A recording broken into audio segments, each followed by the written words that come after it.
All right, good morning. And for those that aren't here yet, we'll give this a few minutes for YouTube to let me know that it's alive. If you're watching this, do me a favor, hit that thumbs up button so that I know that there's actually a human being out there. I have 25 minutes to do this live stream from the location that I'm at, so it will be quick, fast, and in a hurry. Let's see here. I'm going to wait until I see like a human being, since I only have 25 minutes. I don't want to talk to myself here. If you're watching this on the replay, please make sure that you go to the link in the description to help out Catitude. We really need to get the money level up. She's experiencing some extreme hardships between her husband trying to be unlifed by a little mini bike, down to the daughter in the ER last night. She is a healthcare provider. She watches old people basically, and her old person is like getting ready to die. She's like one of the last people these people ever spend any time with, and right now she is being pulled in every single direction. And I think that we need to get this up, guys. If we could get this up to $1,000, we're not going to meet our goal, but I need to get this money to her, and I can't sit on this any longer. So please, if you're watching this, we'll put a link in the description for the replay. For the lives, you guys got to give me some time to do it so that I can. I can't post a link from my car. There's just a separation of what capabilities the phone offers versus what I can do at the old LP headquarters. So it looks like the room is filling up. Please make sure you hit that thumbs up button. If you are not subscribed, subscribe now. It's a great time to do it. It definitely does help. As the thumbnail and description say, we're going to talk about urban survival strategies. Believe it or not, they're very similar to other survival strategies depending on where you live. Clearly, there's going to be some things that are going to be different, but you need to remember that a lot of things are going to be different because we must. You know what? I don't think I can actually. I think that all my regular people are not being notified since it's not 9 a.m. when they normally see me go live. So we'll see. We'll see. It says there's 4 people with 4 thumbs up, so I can't really complain about that. I think I'm going to get a lot more of the resale on the Afterwatch crew. Okay, so we're going to go ahead and get right into this. I guess the very first thing. What's up, West Virginia Pappy? Good morning, my friend. The very first thing that we need to talk about is that cat has no tail, and it walks funny, and the seagulls are surrounding it, and so it doesn't know what to do. That's I guess the cat is somewhere where he's not supposed to be right now. And let's see here. What do we got? Lasco. Good morning, LP. There we go. Laszlo. Good morning. Oops. Good to see you.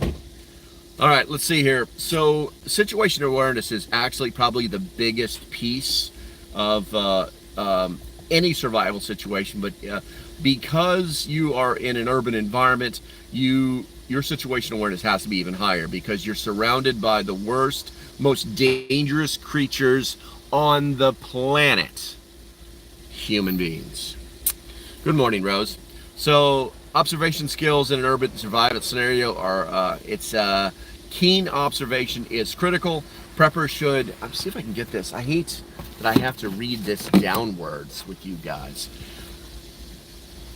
Man, and it is freaking warm. It's going to be 91 degrees here, which is unheard of. Let's see here. Preppers should constantly scan their surroundings, identifying potential threats and resources. This means paying attention to unusual behavior, changes in the environment, and identifying exits and safe spots.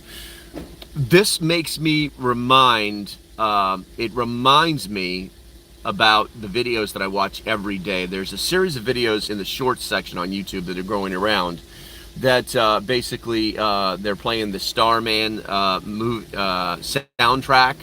And basically, there's the heroes involved. Someone's going to save somebody that doesn't see what's going on.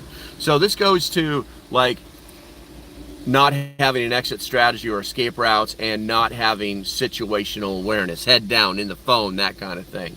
And people are pushing people out of the way of trains. People are stopping abductions from happening. even seen a couple where the animals are getting involved who see what's going on, but the other person doesn't see it. Cool, Coke. Good morning, my friend. Good to see you. So, it's your observation skills must be keen, especially in an urban environment. Now, escape routes. Knowing multiple escape routes can be life-saving. Urban areas are often maze-like, and familiarizing yourself with various paths can help avoid danger. It's essential to know not just the main roads, but also the alleyways, rooftops, and underground routes. Now, are you going to know the underground routes? Probably not, but if you have the opportunity to learn them, it's probably a good idea. All right, so communication. Establishing a reliable means of communication is critical. Preppers should have a plan for staying in touch with family or group members, which might include two-way radios, signal codes, and designated meeting points. All right, let's see here. The next thing we'll talk about is resource management. Water sources, identifying, and you're getting like a free class over there. I figured that. You're getting like a free class. So resource management, water sources, identifying and securing water sources is a priority.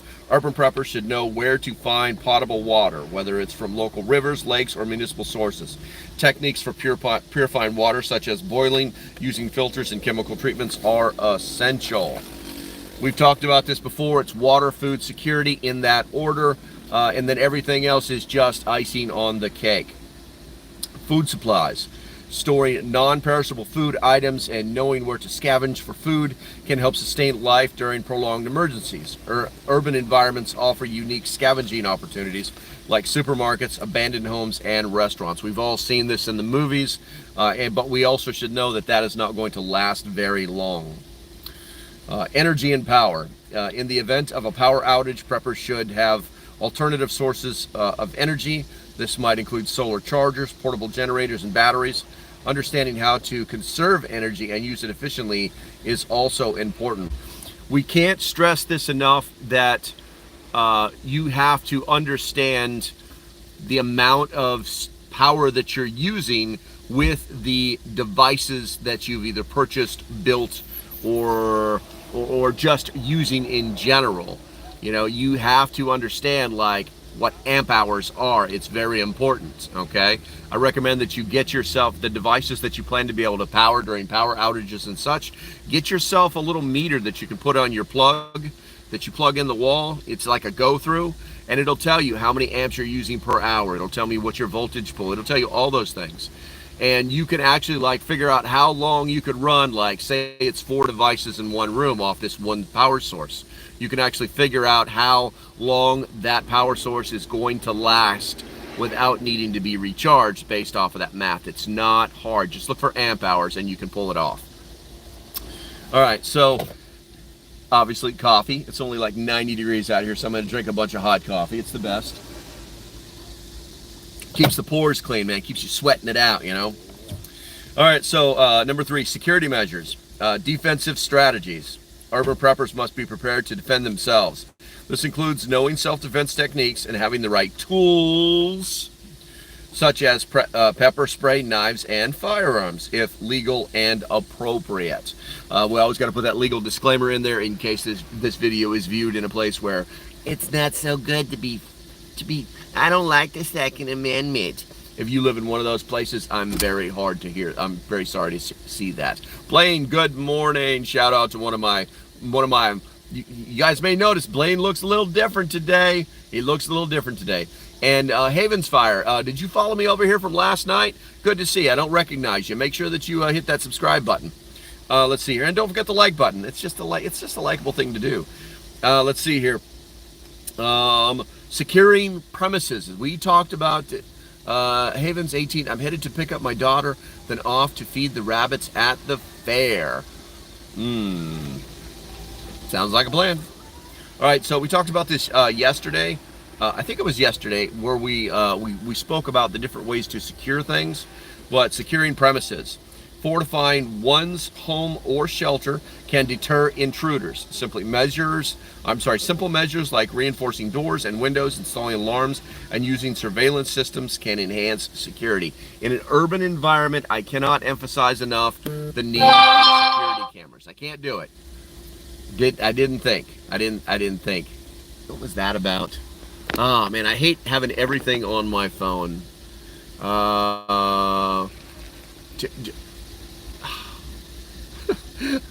Brad, Brad, you're silly, man. You're Brad. Get. So Brad on the members. There's Brad, just getting it. That was me. I know. It was funny too. Like I didn't think it was doing it on Tuesdays. It's Thursday. Oh, don't worry, man. I lose days all the time. It's when you lose weeks, you start to have a problem. Okay, so we have 14 minutes and 50 seconds left, so we're going to talk about community networks. We talked about this before. This is something people never do.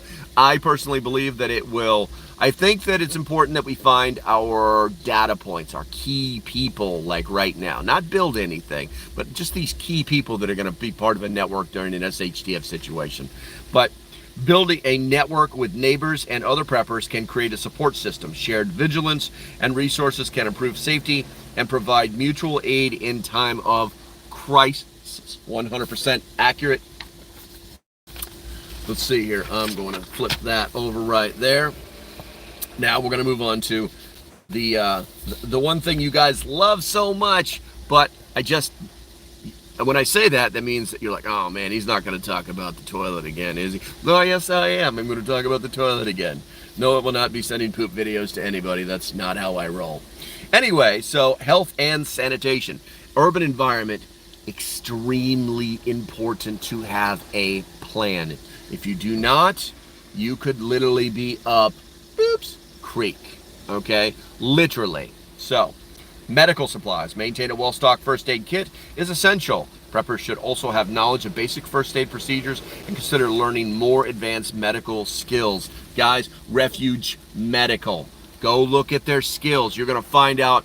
I tell you what, if you take one of their classes, I'm not joking. Now, I've never been to one of their classes, but I'm military trained. So I understand the direction that they go. Okay, I understand their mindset when doing this training, but it's going to teach you a lot about yourself. Look at their classes, refugemedical.com. I believe it is. Somebody look it up. Somebody look it up. I don't think it'll let you put in the chat, but somebody look it up. All right.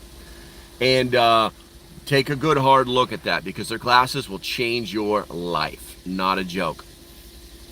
Hygiene practices in an urban survival situation. Well, let me caveat. In the health and sanitation, did you know that more people died during these times in our world's history where there was famine and plague and war and discord, the dark times. Did you know that most of the people that die during the dark times die of like a simple infection that they could have solved with a little bit of Neosporin and a Band-Aid? Did you know that? Look it up. All right, let's see here. Hygiene practices. In an urban survival situation, maintaining hygiene can prevent disease. This includes managing waste, purifying water, and having supplies like soap, sanitizers, and disinfectants. Guys, I cannot emphasize, it's so simple. Go to the $1.25 Tree store and buy a 3-pack of freaking Ivory, okay? Ivory soap, just do it. $1.25, 3 bars of Ivory soap. Wash your body. Okay, let's see here. Do me a favor, guys. If you could, looks like there's 22 people in here. 8 thumbs up. If you guys could hit that thumbs up. But more importantly, I need you guys to put a spike in the algorithm for me. Type the number 1 if you love your country. I'll be watching. I'm going to see who doesn't do it. All right, let's see here. Mental health. We talk about this a lot too. Stress and anxiety are common during emergencies. Preppers should have strategies for managing stress, such as relax. Oh, it's about time. Time to drink. Let's see here. See, I'm wondering because I don't see any ones yet, guys. So I'm wondering if my chat is broken. Somebody post something in the chat because there's something There's something wrong with the chat on my end. Rose says, always took hot coffee to my dad when he was working in the fields. Helped to cool off. Oh, Southern Tier Prepper showed up. Hey, what's up, girl? Man, I haven't seen you since last night. But before that, I hadn't seen you in a long time. Yeah, the chat is, there's definitely something wrong with the chat, because there's no way somebody hasn't ironically posted the word something in the chat. So I'm just going to continue. All right. So mental health, stress and anxiety are common during emergencies. Preppers should have strategies for managing stress, such as relaxation.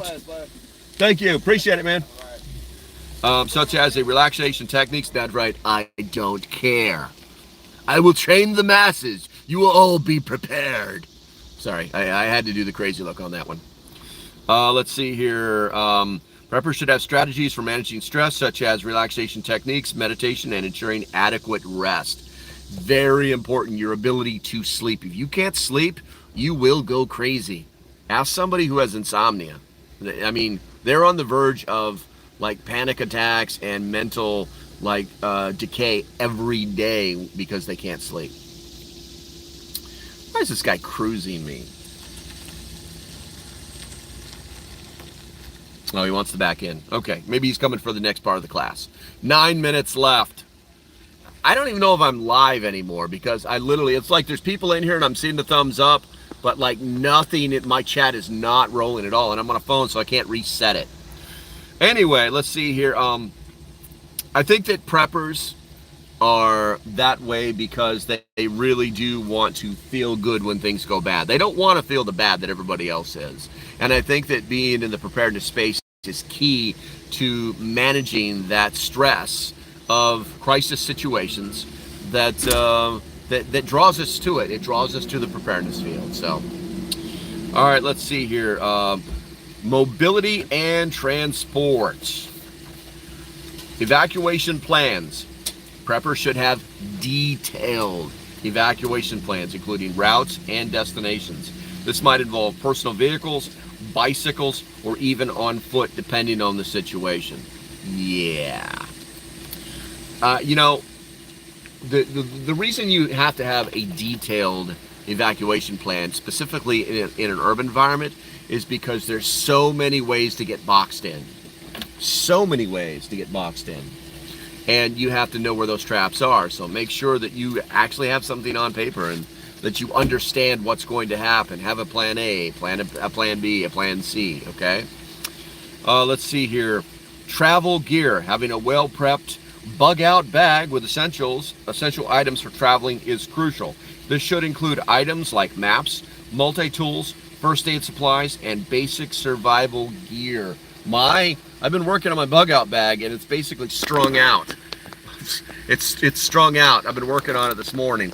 So I'm trying to upgrade it with a few things, but I'm Uber tasking. I'm going to straighten this phone out here. There we go. There we go. All right, let's see here. Navigation skills. We've talked about this before, guys. Being able to navigate without modern tools is a valuable skill. Preppers should practice reading maps, using a compass, and understanding natural navigation methods. Finding north. What time of day is it? Things like that. And if you think knowing that moss will grow on the north side of a tree in certain parts of North America, that's going to help you to get down the road on your bicycle, you're wrong. All right, let's see here. These tactics collectively can help urban preppers to be ready for a variety of emergencies, ensuring they can protect themselves and their loved ones while managing resources effectively. And that is what is that. Now, let's go ahead and talk about a few things. That's right. Clipboard. You want one of these? You got to win a prize. Once a month, guys, I'm going to give a prize away to my members. And if you're not a member, guys, there's a button someplace. Find it. Check it out. You'll see pick the one in the middle, because that gives you access to like almost everything, okay? That's the one that's going to make you the happiest. I guarantee it. Let's see.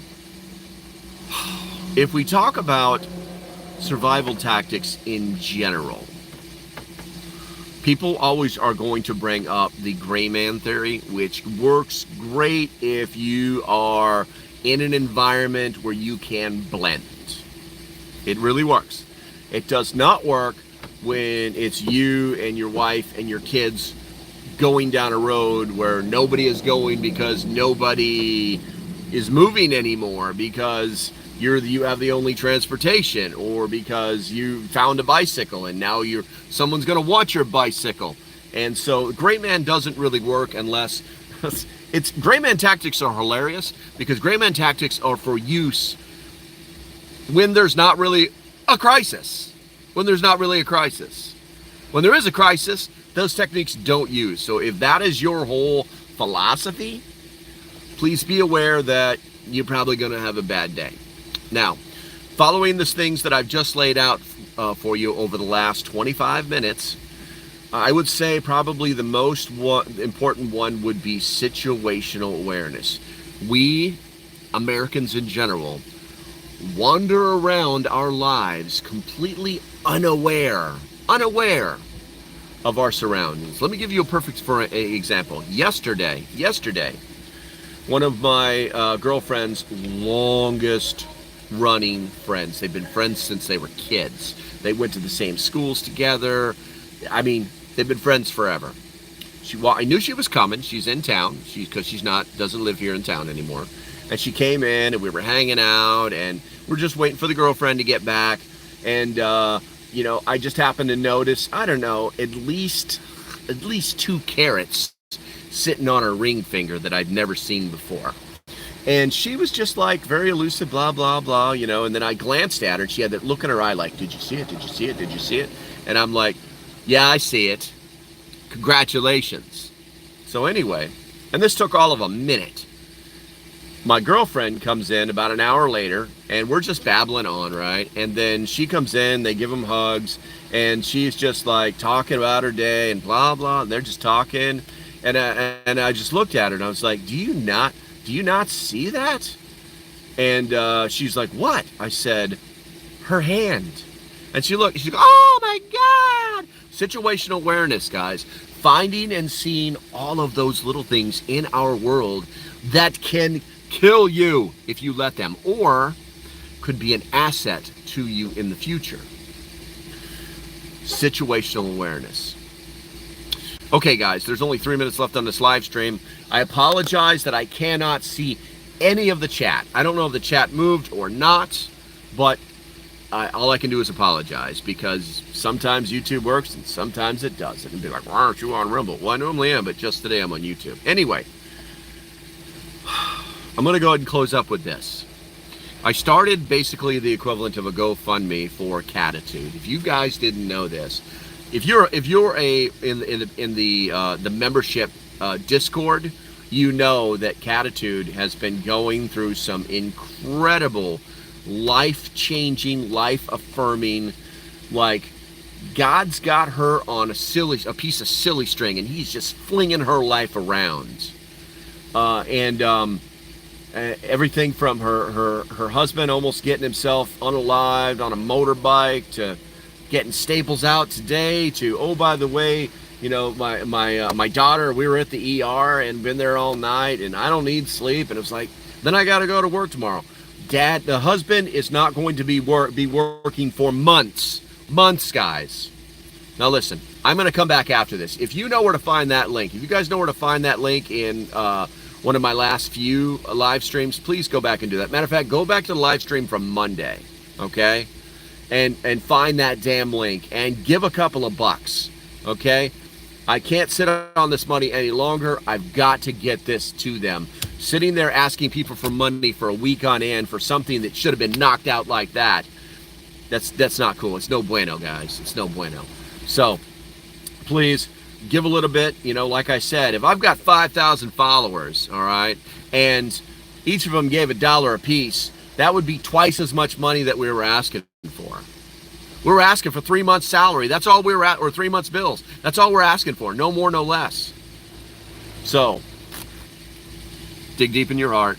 Let's help this family out. Knock this out so that I can get this money to her tomorrow. Okay? All right, guys. I'm out of time. I hope you got something out of this. As usual, if you like what I'm doing, make sure you hit that subscribe button. Also, if you really want to help the channel, become a member. It's still cheaper than a Starbucks coffee, ironically. And stay safe. Have a great day, and I'll see you when I see you. Bye-bye.